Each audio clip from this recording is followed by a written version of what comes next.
Nos últimos dias, a Organização das Nações Unidas aprovou um pacto que promete transformar o futuro de toda a humanidade. Segundo a própria ONU, este acordo, que está sendo chamado por muitos de Pacto para o Futuro, tem como objetivo unir os países de interesses em comum, como a paz mundial, a sustentabilidade e a igualdade entre os povos. Mas será que é apenas isso mesmo? Se os objetivos são tão simples e bons, então por que o presidente da Argentina, Javier Milei, por exemplo, foi totalmente contrário a esse pacto? Seria ele um passo das nações em direção ao novo tempo de esperança, ou é um disfarce para algo muito mais sombrio?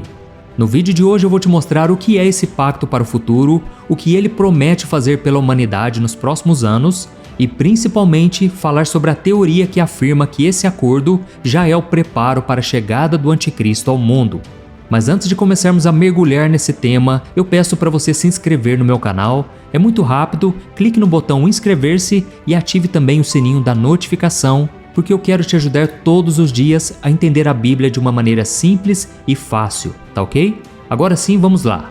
O Pacto para o Futuro da ONU foi recentemente anunciado como um acordo global jamais visto antes. Líderes da maioria dos países reunidos na Cúpula do Futuro da Organização das Nações Unidas em Nova York, nos Estados Unidos, assinaram um documento com 56 ações para o futuro do planeta. E entre as medidas previstas no pacto estão: agir de forma ambiciosa, acelerada e justa para implementar a Agenda 2030 e atingir os objetivos do desenvolvimento sustentável no mundo, não deixando ninguém para trás. De acordo com o documento, a intenção do pacto é acabar com a fome, a pobreza, proteger inocentes em guerras, buscar por soluções pacíficas para conflitos, livrar o mundo da ameaça das armas nucleares, proteger as tradições dos povos. Além disso, existe uma intenção de transformar tudo em um sistema de governança global, principalmente no que diz respeito às questões climáticas, à justiça social e à economia. E olhando para todos esses pontos, nós podemos imaginar que este pacto seja algo realmente bom para a humanidade. Afinal de contas, milhões de pessoas estão morrendo todos os anos por causa da fome, da miséria, das guerras e das injustiças. E além disso, as mudanças climáticas causadas pela interferência humana estão levando o planeta a passar por sérias catástrofes naturais. Ou seja, esse acordo poderia salvar o mundo todo de uma destruição total. Mas perceba que este pacto também tem como objetivo aumentar o controle global e unificar as nações, as colocando debaixo de um conjunto de regras que podem transformar a forma como nós vivemos para sempre. Isso não te parece familiar? A Bíblia fala sobre um tempo pouco antes da volta de Jesus, em que vai haver um governo mundial liderado por uma figura que trará uma falsa paz, alguém que será capaz de unir as maiores lideranças políticas e religiosas mundiais e exercerá o seu poder sobre elas, as dominando completamente. Essa pessoa será o Anticristo. E há quem diga, irmãos, que este pacto para o futuro da ONU nada mais é do que a preparação do caminho para a chegada deste ser ao mundo. E a partir de agora eu vou te mostrar alguns pontos que podem comprovar essa teoria. Primeiro, a grandiosidade do evento. A assinatura do Pacto para o Futuro é algo tão grandioso que está sendo comparado à formação do Estado de Israel, que aconteceu no ano de 1948 e que a Bíblia já havia dito que ia acontecer. Em Ezequiel capítulo 37, por exemplo, fala sobre a restauração da terra de Israel e isso realmente se cumpriu. A criação do Estado de Israel marcou o início de uma nova era na escatologia, que é o estudo do fim dos tempos. Isso porque a existência de Israel é essencial para o cumprimento de outras profecias sobre os eventos que vão marcar a volta de Cristo e o juízo final, como descritos no livro de Daniel e de Apocalipse. E por que será que o pacto para o futuro poderia ser considerado tão importante quanto a criação do Estado de Israel? Porque segundo as profecias de Daniel capítulo 9, o versículo 27, no final dos tempos, uma aliança com muitos será feita por um período de 7 anos. Sendo este o início da grande tribulação. Alguns estudiosos acreditam que esse pacto da ONU, com seu foco em governança global e paz, pode ser sim uma preparação para essa aliança final. Segundo, a proposta de um governo global. Durante a conferência que resultou no Pacto para o Futuro, uma das principais propostas feitas pelos congressistas norte-americanos foi a transferência de poderes para a ONU. com a criação de um sistema de governança global mais centralizado. E isso inclui o fortalecimento da autoridade da ONU sobre as questões de segurança internacional, justiça global e direitos humanos. E embora esses objetivos sejam apresentados como uma maneira de promover a paz e a segurança mundial, existem muitas preocupações sobre o controle excessivo de uma única entidade global.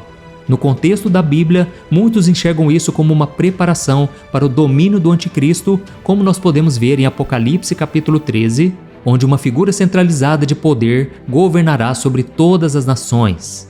Por isso, essa governança global proposta pela ONU, em vez de trazer paz de verdade, pode ser uma introdução para um tempo terrível de angústia como nós jamais vimos em toda a humanidade, conforme disse Jesus. Terceiro, a subordinação das nações à ONU. O Pacto para o Futuro coloca as nações em uma posição de subordinação à ONU, o que levanta preocupações sobre a centralização de poder. Vários países identificados como rebeldes pela mídia mundial se opuseram ao pacto, trazendo à tona questões sobre o verdadeiro objetivo dessa aliança. Bielorrússia, Coreia do Norte, Irã, Nicarágua, Rússia e Síria apresentaram propostas ao documento original exigindo que a ONU não tivesse nenhum tipo de poder sobre as decisões que envolvem a soberania dos países. Além disso, o presidente da Argentina, Javier Milei, fez um discurso muito forte contra esse pacto, defendendo a liberdade que cada nação deve ter em relação às suas leis. E no contexto da Bíblia, o domínio global sob uma única liderança marca o reinado do anticristo.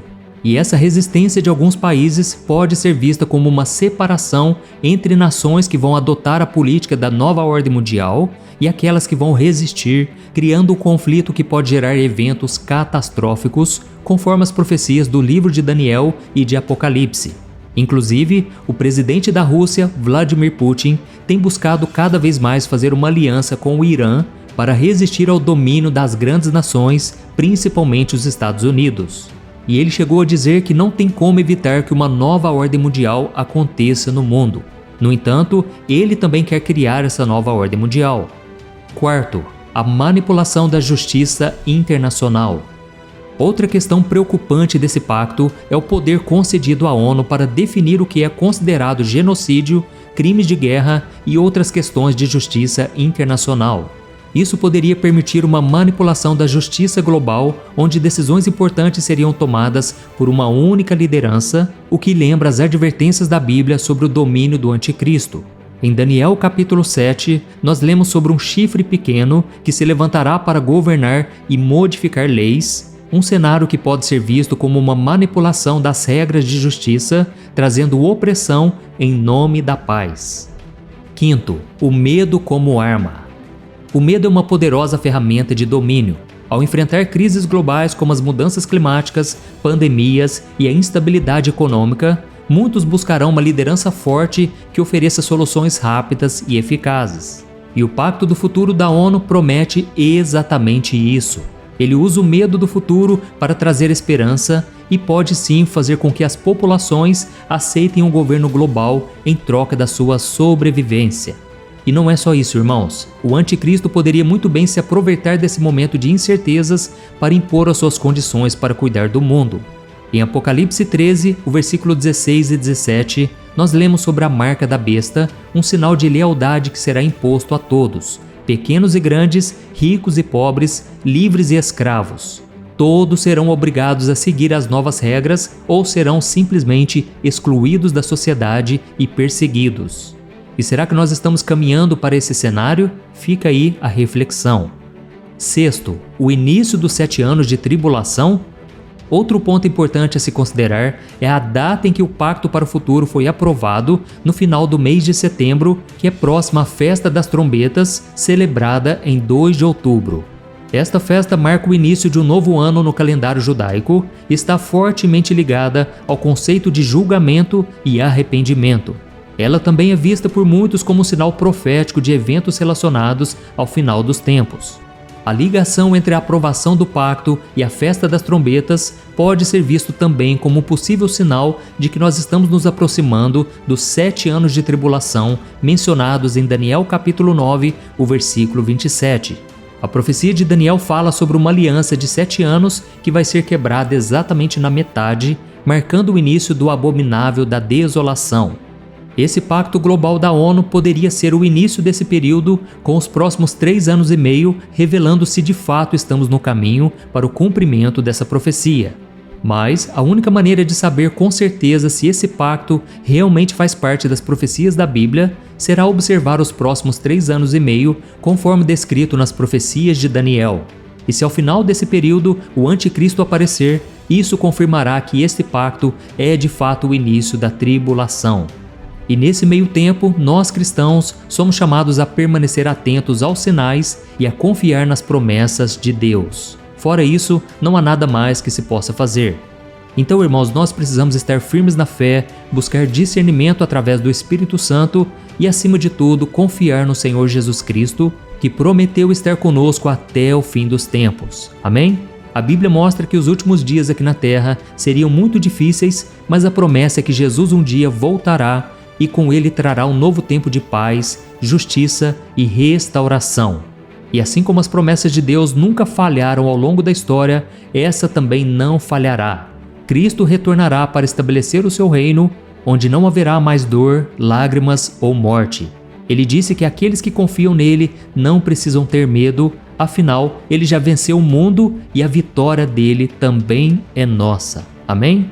Eu sou o pastor Antônio Júnior. Se você gostou dessa mensagem, clique em gostei, compartilhe com seus amigos e familiares. E eu vou deixar aqui agora para você 2 vídeos para você assistir. Clique neles agora para você ser muito edificado, tá bom? Que Deus te abençoe poderosamente. Um grande abraço.